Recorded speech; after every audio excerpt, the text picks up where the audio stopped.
So we're back from spring break, jumping right into things with similar polygons. We did a bunch with this right before we left break, and so we're going to start out with just reviewing. So how do you figure out if polygons are similar? Well, two things: their corresponding angles are congruent, and this is probably the most important thing: the measures of their corresponding sides are proportional.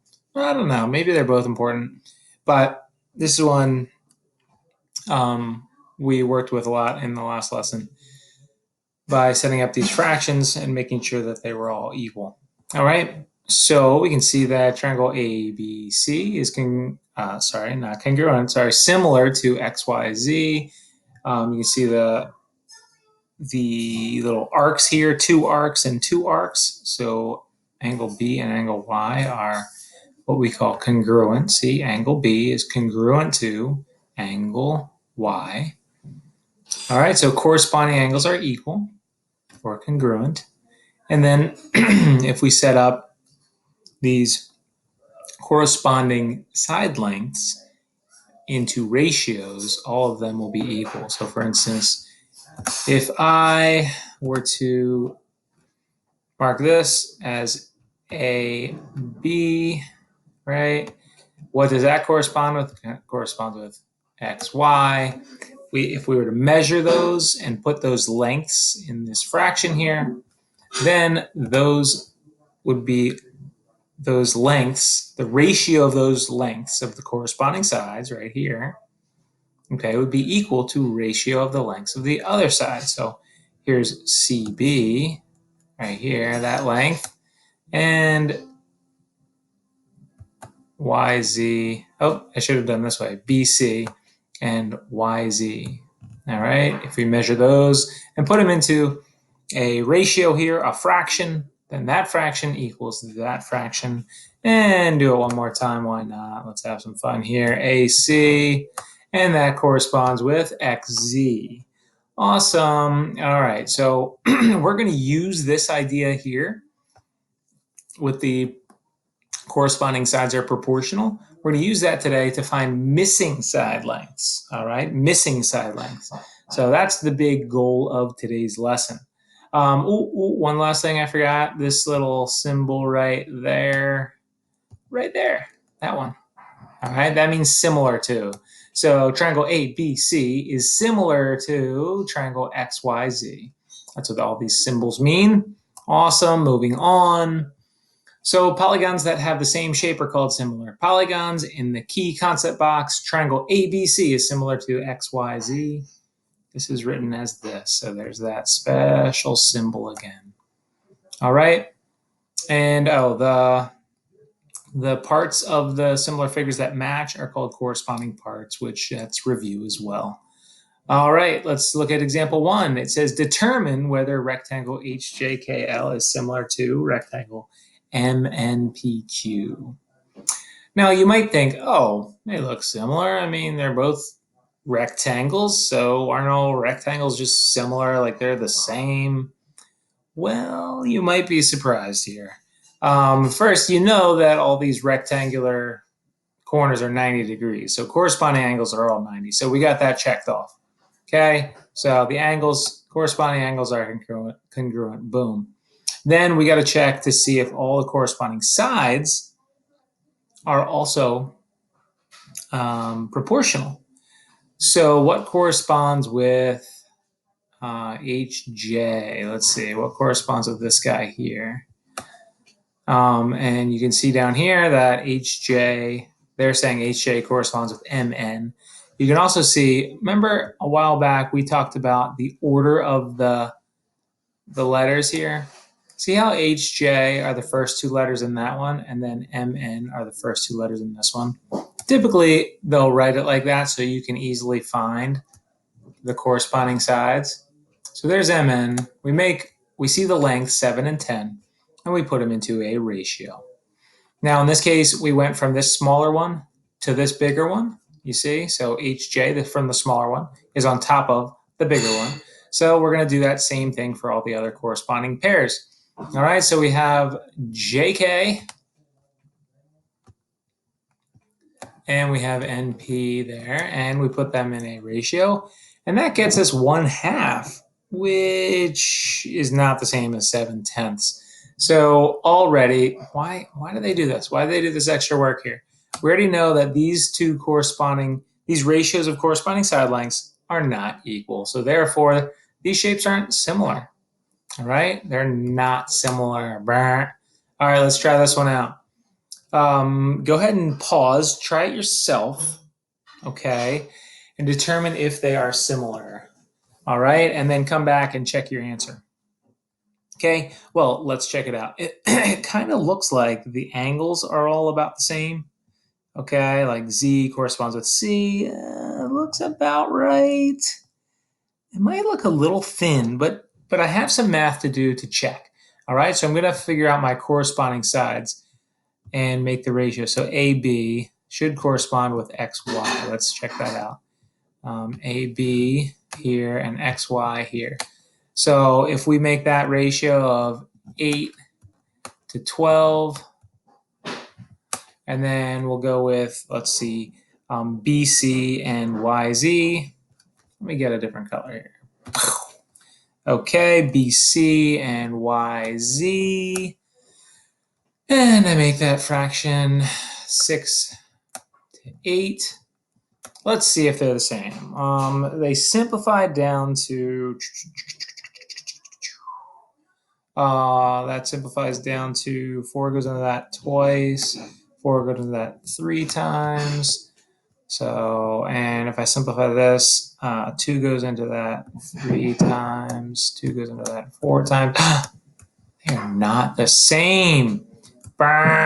So I would my first inkling of this angle and this angle not looking quite right was true. All right, they're not congruent angles because I proved it. I proved what I thought by checking the corresponding side lengths, see if those ratios were going to be equal. They're not, so this is not a similar shape. Let's just check. No, that's right. See, well, that's what we did. Yeah, way to go. All right. Hopefully you're understanding. We're going to go on to the next page. It'd be helpful if you wrote out notes in your textbook as well so that you can have these to study from. All right, so now we're going to be finding missing measures, and we have to understand this idea of a scale factor, which we've talked about before. Remember in dilations, the scale factor was called K, but it's basically whatever you multiply the original shape by, the lengths of the original shape by, to get the lengths of the new shape. All right, so here we go. Let's talk about it. You can use the scale factor of similar figures to find missing measures. So let's see. Scale factor is the ratio of lengths of 2 corresponding sides of 2 similar polygons. So let's see how it works here. Now, there's 2 methods. One method, first method, is find the scale factor and then use the scale factor to find a missing side length. All right. The second method is just to set up a proportion. I kind of like the proportion method. Actually, I really prefer it. But we'll look over quickly both methods. All right. So here we go. Quadrilateral WXYZ is similar to quadrilateral ABCD.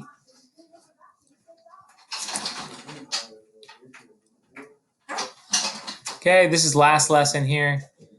Describe how we would transform this to get it to map on top of. Oh, no, sorry. It says transform this larger one and map it onto ABCD. Okay, so we'd have to shrink this one down and then slide it over on top. And looks like a translation followed by a dilation, which I always like to do the dilation first. I don't know why they were just trying to translate it first. But anyway, we slide it over there and then we shrink it, or we shrink it and then we slide it, whatever. You get the point. All right. Now, part B, so this is part A is just saying how to map it on top of it. Part B is find the missing measure. So missing measure, what do we got here? I know that one, I know that one, I know that one. I know that top, I know that bottom, I know that top. Looks like they're getting me. They want me to find this missing measure. Okay, that guy right there. How long is that length?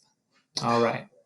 So if we look at the picture, we need to be paying attention to corresponding sides, all right? Because we know corresponding sides, the ratio of corresponding sides have to be proportional. So if we look at M, whoa. All right, if we look at the missing angle, what does it correspond to? What does it correspond to? All right, does it correspond to the 13, the 10, or the 12? I think you'd agree with me that it corresponds to the 12. All right, well, all we need is one other pair of corresponding sides.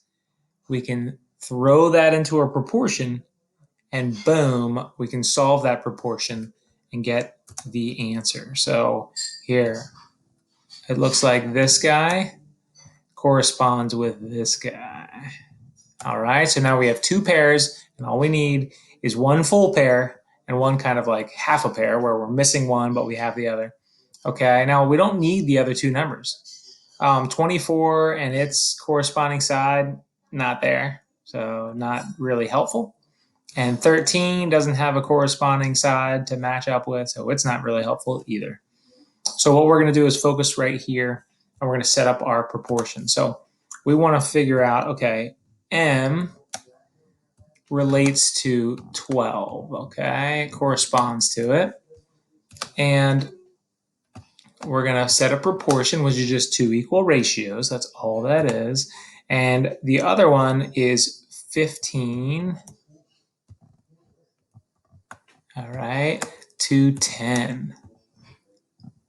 Okay, now notice how this one up here is the larger one, this guy, and the bottom is the smaller.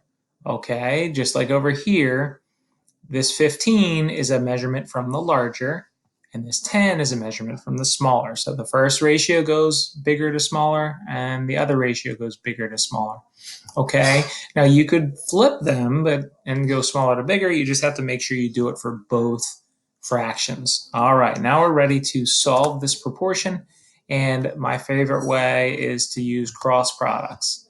All right, I'm getting really good at using my trackpad here to draw. All right, so 10 times m is going to be 10m, and 12 times 15, well, 10 times 15 is 150, plus another 30, so that's going to be 180. And then we're going to solve this simple guy here, divide by 10 on both sides to isolate the variable, and we get m equals 18. Oh, that's a terrible 8, but I hope you forgive me. All right, that sounds about right. Look over here. I want to show you that. See how 10 and 12, like this one's just a little bit bigger than this one. Well, this is 18 and this is 15. So that seems reasonable. All right. Now that I skipped to the second method, setting up a proportion, but that's the one I like, so that's why I started with it. Read through this one. This is method 1, where you're going to find the scale factor, and then you're going to use it to be the multiplier. Okay? All right, so find the scale factor from quadrilateral ABCD to quadrilateral WXYZ. So we divide the lengths to find the scale factor, which we've done before a little bit. So we're just going to use that scale factor now to multiply it by that corresponding length. So basically, if I multiply the 10, right? If I multiply the 10 by 3 halves, or 1.5, right? Whatever I multiply this one by to get that, I have to do the same thing to get that. So that's 1.5. I don't know why they just didn't change it to 1.5. I guess because they made the numbers all nice and neat and able to be cross-canceled. So anyway, so we divided 15 by 10 to get this multiplier, and then we use that multiplier, it's called the scale factor, to multiply and get our missing side length. Okay, you can read through that and see if it makes sense, but I prefer this down here, the proportion method. Okay, so that's how you find missing side lengths. Here's a got it, and I'll do one of them, and then you guys can just watch try the other one yourself, and I'll turn the answer on so you can see it.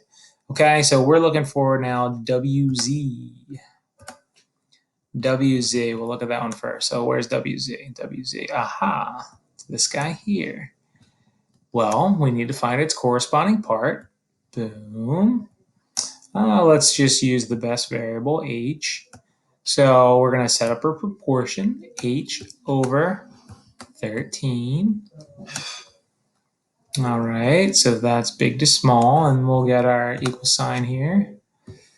And now, how do we choose the other one? Well, we have to find corresponding parts. So m and 12, we're missing one, although we do know this is 18.